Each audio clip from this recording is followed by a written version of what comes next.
जो मुसलमान है चंद्रशेखर आजाद से पूछिए आप कि बाबा साहब डॉक्टर अम्बेडकर का जो संविधान है वो घर घर तक क्यों नहीं पहुंचा, लोगों तक नहीं पहुंचा, मुसलमानों का संदेश करते हो। चंद्रशेखर आजाद से मैं पूछना चाहता हूं मीडिया के माध्यम से कि जब दलित की बेटी को मुसलमान बलात्कार करता है, 11 टुकड़े करता है इसी दिल्ली के अंदर में साहबा डेयरी में, तो चंद्रशेखर एक बार भी दलित परिवार के पास नहीं आता है। और जब कोई दूसरा करता है तो उसके पास मोहरा बनाता है। क्या मुसलमानों का दलाल है? क्या मुसलमानों के नाम पे वो काम कर रहा है?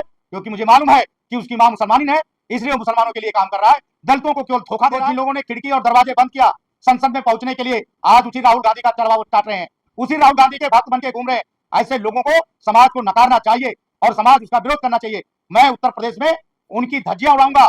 जब वो दिल्ली में मंत्री थे तो 245 बौद्ध विहार है दिल्ली में, संत गुरु रविदास जी की मंदिर है, महर्षि वाल्मीकि जी की मंदिर है, कबीर जी की मंदिर है। उन्होंने एक संतों को, कोई भी संतों को नहीं दिलाया 1 रुपया केजरीवाल से। और यहाँ के मुसलमान जितने मस्जिदें थे उनके मौलवियों को 18,000 और 12,000 सहायकों को मिलता था। तो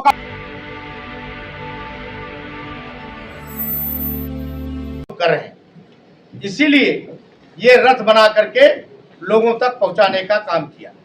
2000 जो अभी गया 2 साल पहले हम लोगों ने दिल्ली में 1 लाख संविधान बांटा था। हमारा मकसद है कि 2035 तक 5 करोड़ संविधान पूरे देश में बांटा जाए और लोगों तक पहुंचे। ये भारतीय बौद्ध संघ ने निर्णय किया। तो भंते जी, इतनी भीड़ गुरु संत शिरोमणि गुरु रविदास जी के आप प्रकाश उत्सव पर कह रहे हैं, कैसे हो पाएगा ये पूरा? क्या इसकी थीम रही सोचने की? देखिए, संत गुरु रविदास जी की जो जन्मदिन हम 650वां मनाएंगे, हमने दिल्ली के हर कोने से, हर मंडल से हमने 350 बसों का इंतजाम किया है। जो बसें दिल्ली के हर मंडल से, हर जिले से आएंगी रामलीला मैदान में, और भी उत्तर प्रदेश, अन्य पूरे देश से लोग उस दिन उपस्थित होंगे। लाखों की भीड़ होगी और संत गुरु रविदास जी के जन्मदिन मनाया जाएगा। सर, आप जो संविधान की कॉपी बांटेंगे उसके लेखक कौन होंगे? क्योंकि हमारे देश में लेखक दूसरे आ गए हैं, ऐसा कहा जा रहा है, कुछ प्रचार चल रहा है, एजेंडा चलाया जा रहा है। देखिए, बाबा साहब डॉक्टर अम्बेडकर भारत के संविधान निर्माता थे, हैं और रहेंगे। जो लोग प्रोपेगेंडा कर रहे हैं उनका दुकान बंद हो चुका है। बाबा साहब डॉक्टर अम्बेडकर ही भारत के संविधान निर्माता हैं। सर, एक नेताजी हैं हमारे यहाँ पर, वो 2025 तक 10 करोड़ लोगों को बुद्धिस्ट बनाने के वो अभियान चलाए थे। वो भी ऐसे ही बस बनाए थे और वो घूमे थे कई शहरों में। तो आप भी कुछ ऐसा अभियान चलाएंगे लोगों को बुद्धिस्ट बनाने के लिए? राजपाल देखिए, मैं राजपाल गौतम की नहीं बोलूंगा, वो नकली अम्बेडकरवादी हैं। मैं पूछना चाहता हूं आपके मीडिया के माध्यम से, ऐसे नकली अम्बेडकरवादी जो गौतम लगा लेने से कोई अम्बेडकरवादी नहीं हो जाता। उन्होंने बाबा साहब डॉक्टर अम्बेडकर जी को जिन लोगों ने खिड़की और दरवाजे बंद किया संसद में पहुंचने के लिए, आज उसी राहुल गांधी का चलवा वो चाट रहे हैं, उसी राहुल गांधी के भक्त बन के घूम रहे हैं। ऐसे लोगों को समाज को नकारना चाहिए और समाज उसका विरोध करना चाहिए। मैं उत्तर प्रदेश में उनकी धज्जियां उड़ाऊंगा। जब वो दिल्ली में मंत्री थे तो 245 बौद्ध विहार है दिल्ली में, संत गुरु रविदास जी की मंदिर है, महर्षि वाल्मीकि जी की मंदिर है, कबीर जी की मंदिर है। उन्होंने एक संतों को, कोई भी संतों को नहीं दिलाया 1 रुपया केजरीवाल से। और यहाँ के मुसलमान जितने मस्जिदें थे उनके मौलवियों को 18,000 और 12,000 सहायकों को मिलता था। तो वो काहे को अम्बेडकरवादी है? बाबा साहब डॉक्टर अम्बेडकर के नाम लेने से कोई अम्बेडकरवादी हो जाएगा? गौतम जैसे नकली अम्बेडकरवादी जो सत्ता के लिए, जो सत्ता के गलियारों में वो बाबा साहब डॉक्टर अम्बेडकर जी के विचारों को बेच रहे हैं। इसी कांग्रेस ने बाबा साहब डॉक्टर अम्बेडकर को चुनाव हराया और कांग्रेस पार्टी के जो उस समय प्रधानमंत्री पंडित जवाहरलाल नेहरू थे, जब बाबा साहब डॉक्टर अम्बेडकर का परिनिर्वाण 26 अलीपुर रोड हुआ तो बाबा साहब डॉक्टर अम्बेडकर की जो उनकी लाश थी, यानी जो उनकी बॉडी थी, वो मुंबई लेके जाने के लिए पंडित जवाहरलाल नेहरू ने कहा कि जब तक हवाई जहाज की पैसा नहीं भरोगे जब तक हम जाने नहीं देंगे। तो ऐसे कांग्रेस को धिक्कारने का काम, तलवा चाटने के राहुल गांधी का काम राजेंद्र गौतम कर रहा है। अंत जी, एक सवाल, ये जो संविधान बांटा जाएगा ये फ्री रहेगा या इसका कुछ? फ्री रहेगा। भारत में उत्तर प्रदेश में जितने संविधान बटेंगे मुसलमानों को छोड़ करके सभी को संविधान निःशुल्क दिया जाएगा, क्योंकि मुसलमान संविधान को मानता नहीं, अपने कुरान को मानता है, अपने बाइबिल को उसको मानता है, इसलिए मुसलमानों को संविधान भारत नहीं दिया जाएगा। 75 साल बाद भी क्या संविधान को जानते नहीं है, मानते नहीं है लोग? जो आप लेकर जाएंगे शहर शहर में, उसका कलर कैसा होगा संविधान को? क्योंकि देख- लाल कलर भी चल रहा है संविधान का आजकल। नहीं, संविधान नीला कलर का ही होगा और कलर उसकी सब होगी। आपको फिर बुलाया जाएगा जिस दिन संविधान के नवंबर के 10 दिन पहले मीडिया के सामने संविधान रखा जाएगा, सारा चीजें बुला करके आप लोगों को दिखाया जाएगा। और बाबा साहब डॉक्टर अम्बेडकर का संविधान अभी उत्तर प्रदेश हो चाहे अन्य प्रांतों में हर जगह नहीं पहुंच पाया है। 76 साल हो गए सर देश को आजाद हुए, लेकिन क्या मैं कहाँ खाने देखते हैं ये लोग? कांग्रेस की देन है। ये राजेंद्र गौतम से पूछिए, ये राजेंद्र गौतम से जो मुसलमान है चंद्रशेखर आजाद से पूछिए आप कि बाबा साहब डॉक्टर अम्बेडकर का जो संविधान है वो घर घर तक क्यों नहीं पहुंचा, लोगों तक नहीं पहुंचा, मुसलमानों का संदेश करते हो। चंद्रशेखर आजाद से मैं पूछना चाहता हूं मीडिया के माध्यम से कि जब दलित की बेटी को मुसलमान बलात्कार करता है, 11 टुकड़े करता है इसी दिल्ली के अंदर में शाहबाद डेयरी में, तो चंद्रशेखर एक बार भी दलित परिवार के पास नहीं आता है। और जब कोई दूसरा करता है तो उसके पास मोहरा बनाता है। क्या मुसलमानों का दलाल है? क्या मुसलमानों के नाम पे वो काम कर रहा है? क्योंकि मुझे मालूम है कि उसकी मां मुसलमानी है, इसलिए वो मुसलमानों के लिए काम कर रहा है। दलितों को केवल धोखा दे रहा है और दलितों को वो कर रहा है। आपने देखा होगा कि जब भी दलितों के साथ कोई भी मुसीबत पड़ता है, सहारनपुर के अंदर जो छुटपुलपुर गांव से थोड़ा दूर जो उसका गांव है छुटपुलपुर गांव से 50 किलोमीटर दूर सहारनपुर है।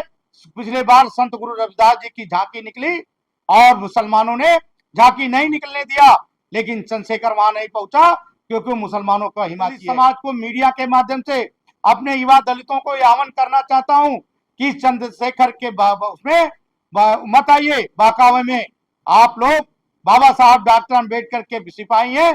बाबा साहब डॉक्टर अम्बेडकर ने हमें कलम दिया था और आज कलम की देन है कि आज हम स्वतंत्र भारत में आज बाबा साहब डॉक्टर अम्बेडकर के वंशज पूरे देश में घूम रहे हैं। ये दलित उसको नेता मान रहे हैं संजय जी? मुसलमान मान रहे हैं। कौन दलित उसके साथ है? बताइए मुझे, कौन दलित है? लाखों युवाओं की खोज उसके पीछे है। लाखों मुसलमानों की युवाएं हैं जो उसके पीछे आते हैं। आप बताइए, पूछिए उसमें जाइए। कुछ जो लोग वो लोग हैं जिनके खिलाफ मुकदमा हुआ है, मध्य प्रदेश में कई मुकदमे हो गए, बंगाल में मुकदमे हो गए, बिहार में दलितों के साथ मुकदमा हो गया, अभी मेरठ में हुआ मुकदमा, आज वो भी जेल में बंद है। क्या उनके घर पे कभी दोबारा गया? एक मौलाना है, वो कह रहे हैं जो कावड़ ला रहे हैं, जो नशा पत्ती कर रहे हैं, तोड़फोड़ कर रहे हैं कावड़िया, ये है आतंकवादी। उन पे मुकदमा दर्ज हो गया है सर। आतंकवादी इस देश में अगर कोई है तो मुसलमान है। कांवड़िया तो भक्त हैं और भक्तों की मदद करना चाहिए। और जिस तरह से लोग फैला रहे हैं, हो सके वो मुसलमान कावड़ बन करके आया हो, नशा पत्री कर रहा हो। संजय जी, एक आखिरी सवाल है बस। आप जैसे दूरदर्शी सोच के लोगों के रहते हुए इतने इतने ऐतिहासिक आप काम करते हैं, समाज सेवा काम करते रहते हैं, उसके बावजूद भी गुरु रविदास जो टेम्पल था वो 400 मीटर में रह गया है एयरपोर्ट से हटके, उसके बारे में भी कुछ सोच रहे हैं आप लोग? मैंने अभी आपके माध्यम से बताना चाहता हूं, संत गुरु रविदास जी पहली बार जब मीराबाई के बुलाने से और वो दिल्ली चित्तौड़गढ़ जाना था और वो दिल्ली आए थे, तो देवनगर में एक विश्राम गृह मंदिर है। मैं भारत सरकार के प्रधानमंत्री जी से मांग करूंगा कि एक विशाल मंदिर बने और देश का कोई भी प्रधानमंत्री राष्ट्रपति हो वो उस मंदिर में जरूर मत्था टेकने के लिए जाए। तुगलकाबाद के लिए तुगलकाबाद हो या 400 देवनगर, मीटर का रह गया भवन बस। वो बहुत अच्छा बनेगा, एक ऐतिहासिक बनेगा और देश के प्रधानमंत्री उसको बहुत अच्छी बनाने के लिए काम किया है। सर कुछ अम्बेडकरवादी लोग भी जो कावड़ लेकर आए हैं, लेकिन उनके जो कपड़े हैं वो भगवा नहीं है, वो नीले कपड़ों में। कोई लोग कह रहे हैं कि ये तो नीले कबूतर है। उनको जिस तरह से जो टिप्पणी की जा रही है सर, वो किस तरह देखते हैं? ये चंद्रशेखर की देन है, आपके ज्ञान उनकी गौतम की देन है। जो नीला कबूतर हमारे लोगों को कहा जा रहा है, हमारा नीला आसमान बहुत बड़ा है। नीला आसमान और बहुत ताकतवर चीज होती है, इसलिए जो लोग नीला कबूतर कह रहे हैं, मैं उनको बताना चाहता हूं कि बाबा साहब डॉक्टर अम्बेडकर का जो विचारधारा है वे एक आसमान की तरह फैला हुआ है। और ये आसमान, मैंने पिछली बार भी कहा था कि इस देश का दलित एक बारूद है और वो बारूद को मत छेड़िए। अगर आपने बारूद को छेड़ा तो बहुत बड़ा नुकसान होगा। कह रहे हैं कि बाबा साहब तो कावड़ लाए नहीं थे, वो तो 22 प्रतिज्ञा अपनाए थे। क्या बाबा साहब ने 22 प्रतिज्ञाओं नहीं अपनाए थे। बाबा साहब डॉक्टर अम्बेडकर भी सनातन धर्म को मानते थे, कबीरपंथी थे। और जब माई का तबीयत ठीक नहीं हुआ और वो बीमार थी, तो बाबा साहब डॉक्टर अंबेडकर से माई रमाबाई ने कहा कि मुझे डॉक्टर अंबेडकर जी, मुझे विट्ठल मंदिर लेके चलिए। तो बाबा साहब डॉक्टर अंबेडकर ने विट्ठल मंदिर माई को लेकर गए थे। बाबा साहब किसी विरोधी नहीं थे। बाबा साहब केवल पंडित जवाहरलाल नेहरू और गांधी से यही कहा था कि जब देश बंटवारा हो गया और मुसलमानों ने इस देश को टुकड़ा कर दिया है, तो भारत में कोई मुसलमान आना नहीं चाहिए। उन्होंने किताब लिखा है पाकिस्तान के बंटवारे पे, उसको पढ़िए। उन्होंने मुसलमानों का विरोध किया है, और जो अंबेडकरवादी मुसलमानों का विरोध समर्थन कर रहा है, वो बाबा साहब डॉक्टर अंबेडकर का विरोधी है। भारतीय बौद्ध संघ के माध्यम से भारतवासियों से क्या अपील करना चाह रहे हैं आप? मैं भारत के युवाओं से, खासकर युवाओं से ये अपील करना चाहता हूं कि लोगों को बहकावे में मत आइए और ये मत कहिए कि भारत का संविधान बदला जाएगा। मैं आपके मीडिया के माध्यम से बताना चाहता हूं कि देश का प्रधानमंत्री, देश का गृह मंत्री बहुत मजबूत है। ये भारत का संविधान इससे और मजबूत होगा और बदलने वाले लोगों को सोच बदल दिया जाएगा। एक तमन्ना मलिक नाम की सर युवती है, वो बुरके में कांवड़ लाई सर, क्या कहना चाहोगे? अब पता नहीं तमन्ना लेके क्यों आई कांवड़, वो तो उसी से आप पूछिए कि कांवड़ लाई है कि उस आड़ में इन कांवड़ियों को बदनाम करना चाहती है। समझिए बात को। आरक्षण हटाओ आंदोलन चल रहा है सोशल मीडिया पे, बहुत जबरदस्त तरीके से। ऐसा वैसे मैंने पहले बताया लोग कर रहे हैं आपको, पहले भारत का संविधान, इस भारत में कभी ना आरक्षण खत्म होगा, ना भारत के प्रधानमंत्री और गृह मंत्री करने देंगे। खुलवाया जाए और उसको जल्दी से जल्दी जेल में भेजा जाए। लेकिन जो सर वहाँ गायब हुआ चंदा, उस कह रहे हैं हम तो खुलासा कर रहे हैं, उसमें हमने कहा देखिए, चंदा जिन लोगों ने उसमें चंदा चोरी किया है, एसआईटी बैठी हुई है, देश के प्रधानमंत्री और मुख्यमंत्री जी ने एसआईटी बैठाया है, उसका जांच हो रहा है और पानी का पानी, दूध का दूध जल्दी ही निकाला जाएगा।